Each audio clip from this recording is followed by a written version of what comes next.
What if the economic troubles of a small Mediterranean country could serve as a crystal ball, revealing the potential pitfalls awaiting some of the world's largest economies? Spain, often romanticized for its rich culture and sun-soaked beaches, once held a darker, more cautionary tale within its borders, one that is increasingly relevant today. As we delve into the story of Spain's economic rise and catastrophic fall, we're not just exploring the past, we're examining a pattern that might be repeating itself in other corners of the world.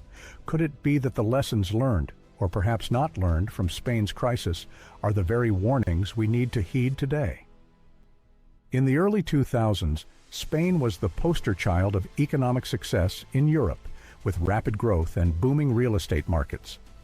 Yet, beneath this prosperity lay a fragile foundation, one that would ultimately crumble and send shockwaves throughout the Eurozone. As we journey through this tale, consider this. Are today's booming economies unknowingly following in Spain's footsteps? What are the warning signs, and are they being ignored? We'll start by looking at the factors that drove Spain's rapid economic expansion, followed by a deep dive into the causes behind the dramatic crash that followed. Along the way, we'll draw parallels to modern-day economies, revealing why Spain's story is more than just history. It's a warning. So, stay with us as we unravel this narrative. If you find this content valuable, don't forget to like, share, and subscribe to our channel. Trust me, you won't want to skip a single part of this story. The rapid growth, Spain's economic golden age. In the late 1990s and early 2000s, Spain seemed to have discovered the secret formula for economic success. Picture this. Unemployment was high, and the country was struggling to find its place at the global economic table. Yet, within just a few years, Spain transformed into one of Europe's most vibrant economies, boasting growth rates that outpaced many of its neighbors. How did this happen? The answer lies in a combination of factors that at the time seemed like a masterstroke of economic planning. Spain's integration into the European Economic Community, EEC, in 1986 laid the groundwork for its later success. But it was the adoption of the euro in 1999 that truly ignited the economic boom. The introduction of the euro brought lower interest rates and made credit more accessible, leading to a surge in investment, particularly in the housing sector. The Spanish government, eager to reduce unemployment and stimulate growth, encouraged this investment with favorable tax policies. Construction became the backbone of the economy, and soon cranes dotted the skylines of cities across the country. At its peak, the construction industry employed over 12.5% of the workforce, and Spain was responsible for half of all new jobs created in the Eurozone during this period. The sense of optimism was palpable. It felt as though nothing could go wrong. But beneath the surface, cracks were beginning to form. The rapid expansion of the housing market, fueled by easy credit, was creating a bubble that would eventually burst with devastating consequences. And this leads us to the next chapter. What happens when an economy built on unstable foundations faces reality? The housing bubble, a dream turned nightmare. Imagine buying a home in Spain during the early 2000s. Prices were rising, demand was skyrocketing, and everyone, from banks to individual investors, seemed to believe that the good times would last forever. The housing market became a goldmine, and for a while, it was. Property values soared by 71% in just 5 years, and foreign investors poured money into the Spanish real estate market, convinced that they were securing a piece of Europe's next economic powerhouse. But this rapid growth was built on shaky ground. Banks were offering mortgages with little regard for risk, often lending up to 100% of a property's value. Meanwhile, appraisal companies, eager to keep the money flowing, inflated property values to justify these risky loans. It was a classic case of irrational exuberance, a belief that the market would continue to rise indefinitely. However, as history has shown time and again, what goes up must come down. By 2008, the global financial crisis hit, and the Spanish housing bubble burst spectacularly. Property values plummeted, leaving thousands of families unable to repay their loans. The banks, saddled with toxic assets, found themselves in a precarious position. Spain, once the poster child of European economic success, was now facing the harsh reality of a severe recession. The construction industry, which had been the engine of growth, collapsed, leading to massive job losses and a sharp increase in unemployment. It was as if the country had been living in a dream, only to wake up to a nightmare. Transitioning to crisis. The harsh reality of economic overreach. The burst of Spain's housing bubble didn't just bring down the real estate market, it exposed deeper systemic issues within the Spanish economy. The country's over-reliance on construction as a driver of growth had masked underlying weaknesses, such as high levels of public and private debt and an economic structure that was ill-prepared for a global downturn. As the dust settled, Spain found itself in the midst of a severe economic crisis. Unemployment soared to unprecedented levels, reaching over 26% at its peak, with youth unemployment climbing even higher. The banking sector, burdened with bad loans, required a massive bailout, and the government's efforts to stabilize the economy led to a sharp increase in public debt. But the story doesn't end here. Spain's crisis was not just a warning for itself, but for the entire Eurozone and beyond. The lessons learned, or perhaps ignored, from Spain's experience would soon resonate in other parts of the world. What happened in Spain was not an isolated event. It was a precursor to similar crises that would unfold in other economies, reminding us that no country is immune to the dangers of economic overreach. As we move forward, we'll delve into how Spain attempted to navigate this crisis, the long-term impact on its economy, and the implications for other nations. But before we get there, consider this. Could your own country be on a similar path? Are the warning signs being overlooked today as they were in Spain more than a decade ago? Prolonged recovery. A decade of struggle. The aftermath of Spain's housing bubble wasn't just a brief economic downturn. It marked the beginning of a long and painful recovery that would stretch over a decade. After the initial shock of the 2008 financial crisis, Spain found itself grappling with a harsh new reality. The construction sector, which had once been the backbone of the economy, was in ruins, and the ripple effects were felt across every aspect of Spanish life. Unemployment skyrocketed, with rates exceeding 26% at their peak. The youth, who had been the hopeful beneficiaries of the economic boom, were hit the hardest, facing an unemployment rate that climbed above 50%. Families who had once seen homeownership as a symbol of prosperity now found themselves trapped in negative equity, with their homes worth less than the mortgages they owed. The social fabric of the country began to fray as people struggled to make ends meet, and the dream of upward mobility seemed increasingly out of reach. The government, in an effort to stave off a complete collapse, implemented austerity measures that, while necessary, only deepened the pain for many. Public spending was slashed, taxes were raised, and social services were cut back. These measures, aimed at reducing the country's burgeoning public debt, had the unintended consequence of stifling growth and prolonging the recession. It wasn't until 2014, 6 years after the crisis began, that Spain's economy began to show signs of a fragile recovery. But even then, the scars of the crisis remained, and the country's GDP would not return to its pre-crisis levels until years later. As we explore the ongoing effects of this prolonged recovery, it's clear that the consequences of economic mismanagement can linger far longer than anyone might expect. Structural weaknesses, the cracks beneath the surface. While the housing bubble and subsequent crash were the most visible elements of Spain's economic collapse, they were far from the only issues.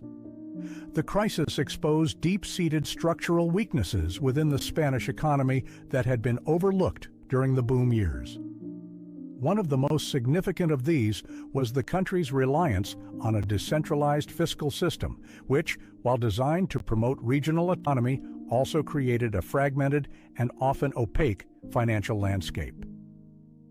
Spain's 17 autonomous regions had significant control over their own budgets, which meant that much of the borrowing that fueled the housing bubble occurred at the regional level, away from the scrutiny of the central government. This decentralization made it difficult to accurately assess the true scale of the risk building up within the economy. When the bubble burst, the consequences were severe, as regional governments found themselves burdened with massive debts that they had little hope of repaying. Additionally, the Spanish banking sector was revealed to be dangerously underregulated. The cajas, or regional savings banks, had been key players in the real estate boom, offering easy credit with little oversight. When the crisis hit, these banks were left with huge portfolios of non-performing loans, leading to a banking crisis that required a $100 billion bailout from the European Union. This bailout, while necessary to stabilize the banking sector, further strained the country's public finances and led to even more stringent austerity measures. These structural weaknesses weren't just economic, they were political as well. The crisis deepened existing tensions between Spain's central government and its autonomous regions, particularly in Catalonia and the Basque Country, where calls for independence grew louder in the wake of the economic downturn. The question remains, have these structural flaws been adequately addressed, or do they continue to pose a risk to Spain's future stability? This is a question that many in Spain are still grappling with today, and it's one that has important implications for other countries with similarly decentralized systems. Comparison with today, echoes of the past. As Spain struggled to rebuild in the years following the crisis, the global economy was also undergoing significant changes. The lessons from Spain's experience were clear. Unchecked speculation, weak regulatory oversight, and over-reliance on a single economic sector can have devastating consequences. Yet, as we look at the global economy today, it's hard not to see parallels with the situation that led to Spain's downfall. In countries like Australia and Canada, household debt has reached levels even higher than those seen in Spain before the crash. The real estate markets in these countries have experienced rapid growth, driven by low interest rates and strong demand, much like Spain in the early 2000s. Meanwhile, in the United States, concerns are growing about the sustainability of the current economic expansion, particularly in light of rising corporate debt and a potential slowdown in global growth. The key question is whether these countries are learning from Spain's experience or whether they are destined to repeat the same mistakes. Are policymakers taking the necessary steps to mitigate the risks, or are they turning a blind eye, convinced that this time is different? The echoes of Spain's past are a stark reminder that economic booms can quickly turn into busts if the underlying risks are not addressed. Spain in 2024, a mixed economic landscape. Fast forward to 2024, Spain's economy is a blend of resilience and uncertainty. After years of struggle post-2008 crisis, the country is now seeing moderate growth. However, the question remains, is this growth sustainable, or is it masking deeper issues? Spain's recovery is driven by a strong rebound in tourism and robust domestic consumption. The tourism sector, severely impacted by the COVID-19 pandemic, has made a solid comeback, significantly contributing to GDP growth. Meanwhile, domestic spending, fueled by a confident consumer base, has helped the economy outpace many of its European counterparts, with a growth rate projected between 1.4% and 1.7% for the year. Yet, this momentum conceals significant challenges. Inflation, driven by rising energy costs and supply chain disruptions, remains a persistent issue. Although inflation has cooled from its peak during the energy crisis, it still erodes purchasing power and hinders further economic expansion. The impact of high inflation is compounded by the European Central Bank's (ECB) interest rate hikes, which, while necessary, have increased borrowing costs for consumers and businesses. The labor market shows mixed signals. While employment has improved with strong job creation rates, many of these jobs are temporary or part-time, offering little security. Youth unemployment, though lower than during the peak of the crisis, remains high, reflecting unresolved structural issues. Spain's economic situation raises a critical question. Is this recovery built to last, or are there cracks beneath the surface that could lead to future instability? The balance between short-term gains and long-term challenges is a recurring theme in Spain's recent history. Fiscal concerns, walking a tightrope. Spain's public finances remain a significant burden, with public debt still high after ballooning post-2008 crisis. Efforts to reduce this debt have had mixed results. While austerity measures have helped reduce the deficit, they've also stifled growth. The challenge is finding a balance. Too much austerity risks pushing the economy back into recession, while too little could lead to unsustainable debt levels. The OECD warns that stronger fiscal consolidation is necessary to keep Spain's debt on a downward path. However, achieving this without derailing recovery requires careful policy management. The Spanish government faces pressure to implement reforms that boost productivity and competitiveness, such as reducing regulatory disparities between regions and improving workforce education and training. These reforms will take time to show results, and in the meantime, the government must navigate the immediate challenges posed by high inflation and rising interest rates. Spain is walking a tightrope where a misstep could lead to renewed economic difficulties. The decisions made in the coming months and years will determine whether Spain can maintain its current growth trajectory or face another period of instability. Global comparisons, a cautionary tale. Spain's situation offers lessons for the global economy. The challenges Spain faces, high public debt, inflation, and the struggle to maintain sustainable growth, are not unique. Countries like Italy, Greece, and even the United States are grappling with similar issues. Spain's experience serves as a valuable case study in navigating these challenges. Countries are watching closely as Spain attempts to manage its fiscal situation without stifling growth. The question is whether these nations will learn from Spain's experience or face similar crises. Spain's story may provide insights into the challenges ahead, both for itself and the global economy. Fiscal prudence, a lesson in stability. One key lesson from Spain's economic crisis is the importance of fiscal prudence. During the boom years, Spain's decentralized fiscal system allowed regional governments to accumulate significant debt, often without proper oversight.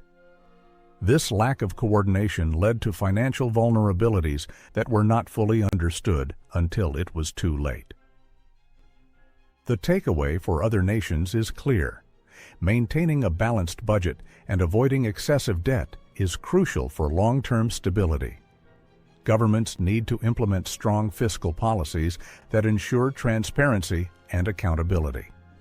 This includes mechanisms for monitoring and controlling regional and local government debt, and setting clear guidelines for borrowing and spending. Fiscal prudence isn't just about cutting spending, it's also about smart investment. Countries need to focus on sustainable growth, investing in sectors that provide long-term returns rather than short-term gains. Prioritizing education, infrastructure, and innovation can drive economic growth without leading to speculative bubbles like the one that caused Spain's downfall. Diversification, the key to resilience. Spain's over-reliance on the construction sector was a significant factor in its economic collapse. When the housing bubble burst, the entire economy suffered. The lesson here is the importance of diversification in building a resilient economy. Countries should develop a range of industries to provide stability in the face of sector-specific downturns. For example, while Spain's tourism sector has become a major driver of its recovery, relying too heavily on tourism could create new vulnerabilities, especially with climate change and geopolitical instability. Diversification should be a continuous process, adapting to changing global conditions and preparing the economy for future challenges. Regulatory oversight, preventing the next crisis. Spain's banking sector was hit hard during the crisis, largely due to insufficient regulatory oversight. The regional savings banks, or cajas, were at the center of the real estate boom, providing easy credit with little regard for risks. When the bubble burst, these banks were left with massive bad debt, leading to a banking crisis that required a massive bailout. The lesson is clear. Strong regulatory oversight is essential for maintaining financial stability. Governments and regulatory bodies must ensure that banks operate within safe and responsible limits, with stricter lending standards and adequate capital reserves. Recognizing the interconnected nature of the financial system is crucial, as problems in one part can quickly spread to others. Spain's economic journey is a powerful reminder that rapid growth, when built on shaky foundations, can lead to significant consequences. The country's rise and fall highlight the dangers of speculative bubbles, excessive debt, and weak regulatory oversight. These issues are not unique to Spain. They resonate globally, as many economies today face similar challenges. The question remains, are we learning from Spain's mistakes, or are we on the path to repeating them? As the global economy grapples with high debt and sectoral over-reliance, the warning signs are clear for those who are paying attention. In today's interconnected world, no economy is isolated. Spain's collapse was part of a larger global financial crisis, and the lessons it offers are just as relevant today. Economic resilience requires proactive steps, stronger fiscal policies, better regulation, and diversification. Nations must act now to prevent another crisis, and individuals must stay informed and vigilant. The lessons from Spain remind us that the future isn't predetermined, it's shaped by the actions we take today. Since you've made it to the end, we'd love to hear your thoughts. Share them in the comments below. And if you're new to the channel, a quick favor, hit that subscribe button to stay updated on future discussions. Thanks for joining us, and we'll see you in the next one.